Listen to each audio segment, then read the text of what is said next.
My name is Jeff Herrick, soil scientist with the USDA Agricultural Research Service at the Jornada here in Las Cruces, New Mexico. This set of training videos provides training on using the NRCS Cropland Infield Soil Health Assessment Guide and the protocols included in it. As the guide states, in general, it will not be necessary to evaluate all 11 indicators, but only those that are needed to adequately assess a field's soil health status at the time. Some indicators will be more interpretable and representative of soil health than others, depending on site conditions, soil type, landscape position, climate, time of year, and production system. I will demonstrate these protocols using the Land PKS or Land Potential Knowledge System app, but the data can also be recorded using any other system, including paper data forms.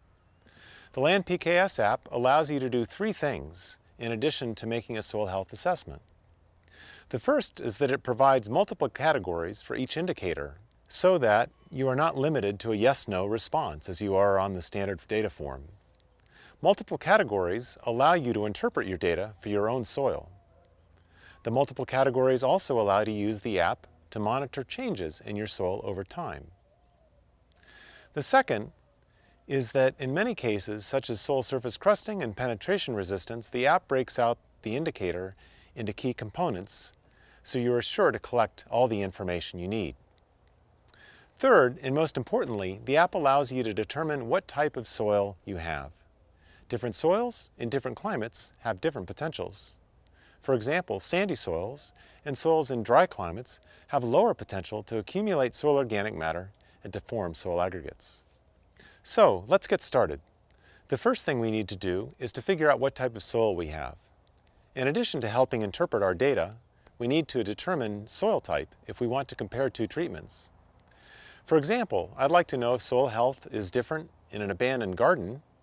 You see here, this one hasn't been planted or irrigated for 7 years, versus this actively producing pecan orchard, which is irrigated many times every year. I'll start by creating a Land PKS site in the garden and in the orchard. Both locations show the same list of possible soils, which means we're basically predicting based on the soil map that it's the same soil in both locations. But the listed soils are very different. The three most likely soils have loam, clay loam, and loamy sand topsoils. So the sites could easily be on different soils. And it's possible one or both were manipulated by adding sand or clay or inverting the soil to bring in a deeper layer. It turns out that the topsoil in the orchard is a sandy clay loam and the topsoil in the garden is a sandy loam. So to compare the health of these soils, I have to take into account that I'm comparing two different soils. In this case, the difference isn't large, like comparing a pine tree to a pecan tree, but more like comparing an apple tree to a peach tree.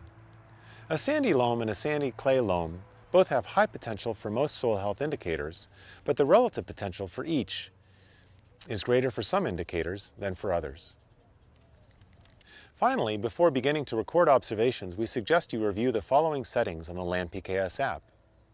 You can select metric or English units. Under soil color settings, select the color reference you plan to use. I'm changing it to a 3M Canary yellow post-it note.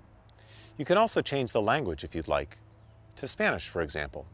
To start recording soil health observations and measurements on Land PKS, tap on the Data Input tab, scroll down to Soil Health and select the date. Go to Soil Depths and select the depths you plan to use. The default is for common depths typically used by NRCS for soil health indicators, but you can change them to anything you'd like and add or delete. Then select Field Observations. The list you see is the same list as appears on the NRCS Cropland Infield Soil Health Assessment worksheet, though some of the names are slightly different. We have also included additional soil health indicators for runoff and erosion and soil smell, and fields to record soil test results. This set of training videos provides a very brief introduction to each indicator. There is more information available in the question mark text in the app for each indicator. There is also more information, of course, available in the guide that's produced by NRCS. Finally, you can find more information on our website, landpotential.org.